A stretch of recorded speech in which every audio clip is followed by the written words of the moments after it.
Looking for an electric bike? Want to convert a bike you already have? Or just looking for an extra battery for your e-bike? Check out our range at lebikes.co.uk.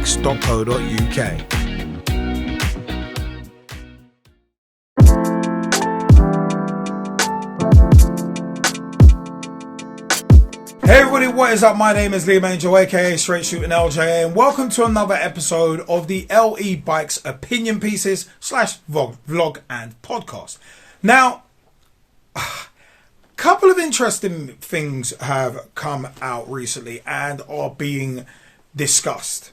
And one of them is the government here in the UK basically proposing to double the legal wattage of electric bike motors to 500 watts and also allow twist and go e-bikes with the twist and go throttles to have assistance up to 15.5 miles per hour, up from the kind of 3.7 miles per hour ish that it is now. These are some very, very interesting proposals, but there has been some pushback already. And you know what? From e-bike tips, this is a very interesting one. Electrical Safety First also have expressed concern as government acknowledges risk of more severe battery fires in terms of raising the wattage. The government's proposals to double the legal wattage of electric bike motors to 500 watts and allow twist and go e-bikes to have throttle assistance up to 15.5 miles per hour present a huge safety risk to pedestrians and others who cycle, charity Cycling UK has said. The Department for Transport DFT announced the proposed changes with the rationale that they will make electrically assisted pedal cycles, EAPCs, a more attractive and viable option for more people, with benefits including making it easier for people to ride up hills. So that's increasing the maximum power, consistent power of a electric bike from 250 watts as it currently is now to 500 watts, which is a very interesting change and is noticeable. From personal experience of riding 250 watt bikes, 750 watts, 500 watts, it is on them, was the jump from 250 to 500 is noticeable. London e-cargo bike courier Pedal Me said cargo bikes are potentially a transformational technology and much safer, more efficient, cleaner to share a city with, but that currently they are hindered by a lack of power, especially in hilly areas. So imagine you're trying to use a cargo bike to go up a steep hill. Those cargo bikes are heavy. They are like 15 to 20 kilos, I think, on average. So imagine something like a rad wagon or one of the turn cycles or a Baboe curve, for instance, trying to go up a hill with a 250 watt motor on it.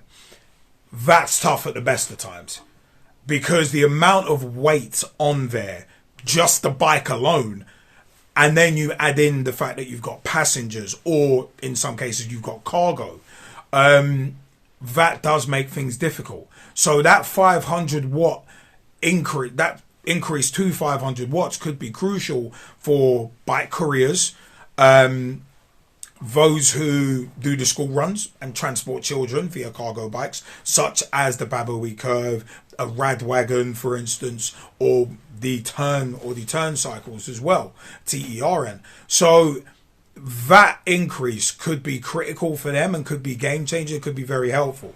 Now, I think it's one of them ones where those such as Electrical Safety First saying, there's the risk of more fires and the severity of fires. It's like, well, that's one side of the coin, but to me, that's a whole different argument.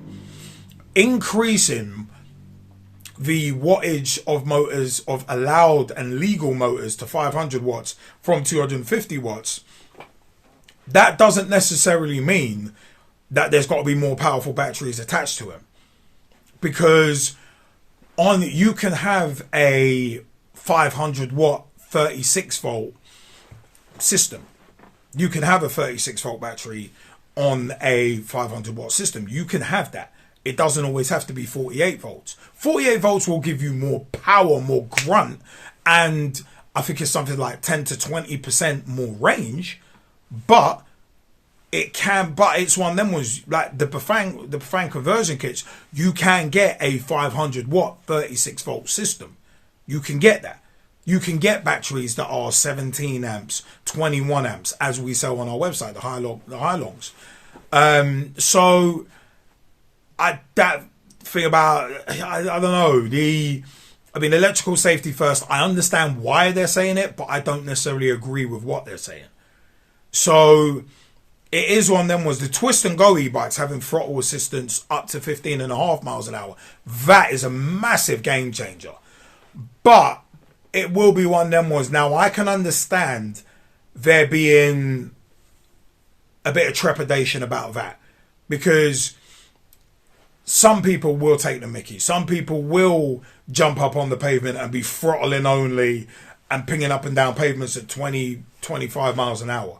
But those are the kind of people ruining it for everybody else. And I've said this before, where it's one of them where if you're upgrading the legal motor power from 250 to 500, you also need to up that speed limit as well. So for me, the pedal assist would have to go up to 20 miles an hour, and also legal speed of an electric bike. It will be one of them ones where obviously you'd have to fall in line with local speed limits, which really and truly should be doing already. So I think the pedal assist would have to jump up by 5 miles an hour to kind of make up for that power. Otherwise, you've got a 500 watt motor that's basically being limited, and you'd potentially feel the drag if the pedal assist is still limited to 15.5 miles an hour. So I think that would have to jump up as well. But in terms of battery safety and those battery safety standards, that's something I've advocated for on a number of these podcast vlogs. So I'm not against that. But I don't think it creates a blurring of the lines between motorbikes and mopeds, because you could kind of argue that an electric bike by default kind of does that, by the mere fact that it has a throttle in the first place at all, even if it is only 4 kilometers an hour or 3.7 miles per hour. So it is one of them was, you've already kind of blurred them lines as it is. So yeah, I just think that doesn't really wash with me. And as an e-bike rider myself, of course I'm biased. I am not going to deny that. Not going to deny that I'm biased. I love my e-bikes. I love riding my e-bikes. So it is one of them where it kind of is what it is. But I think there needs to be, as I've said before, there needs to be education around safe bike riding first and foremost, then safe e-bike riding, because it is two different disciplines. And battery safety needs to be taught a lot more as well. So instead of just demonizing electric bike batteries or demonizing electric bikes, how about teaching people like we do with the E-Bikes Tips and Tricks series? We talk about riding in rainy conditions, riding in hot conditions, and about keeping your e-bike safe, keeping your battery safe, and that kind of thing. And we're going to be doing a lot more of those in the coming weeks and months. So it is all about educating people about how to use their e-bikes and how to use their batteries and how to store the e-bikes, store their batteries safely, about maintenance and keeping stuff ticking over. It's about that rather than just instantly demonizing electrical safety first, saying, oh, there's just a risk of more severe battery fires. Just like, well, you got to look at the root causes of those battery fires. And that's one of the problems for me.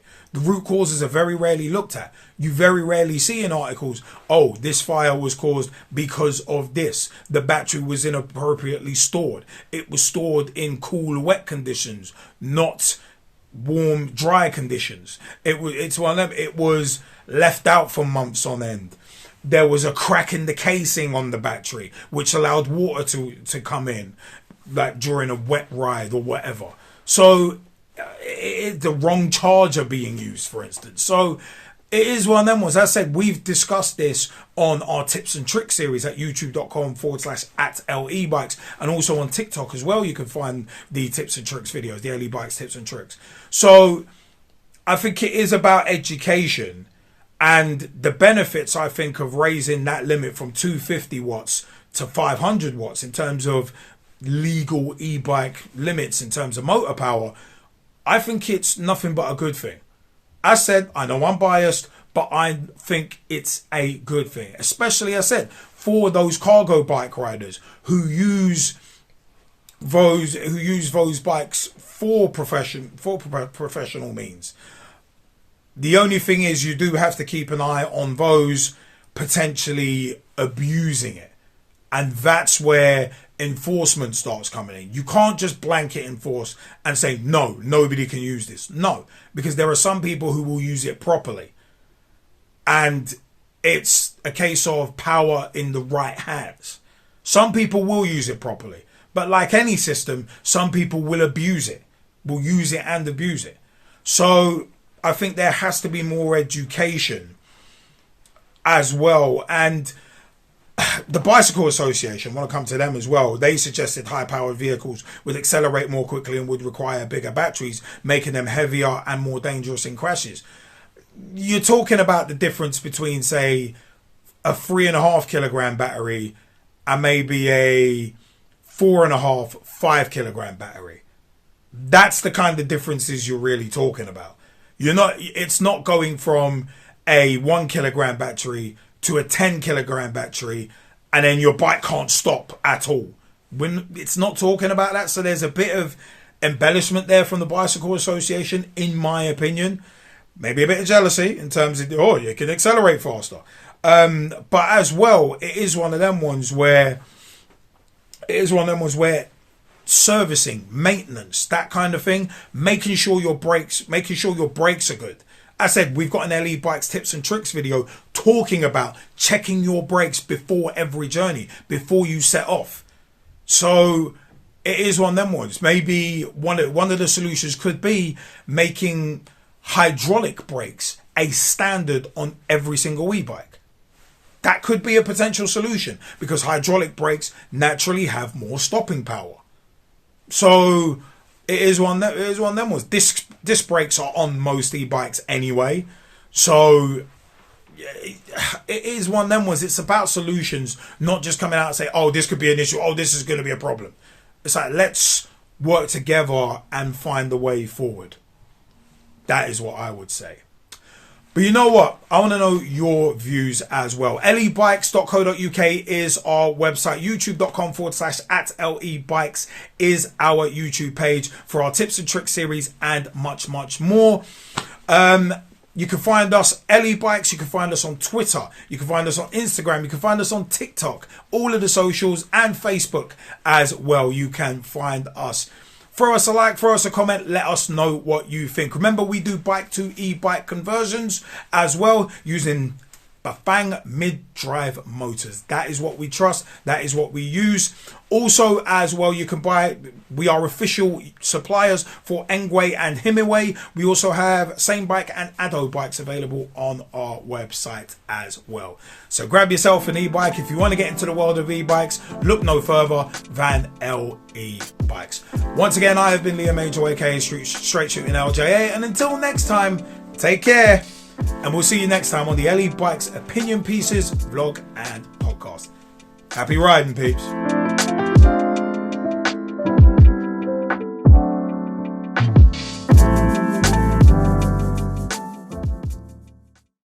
Mid-drive motor conversion kits, ready-made e-bikes, batteries, bike to e-bike conversions, custom builds and more. Start your journey into electric bikes at lebikes.co.uk.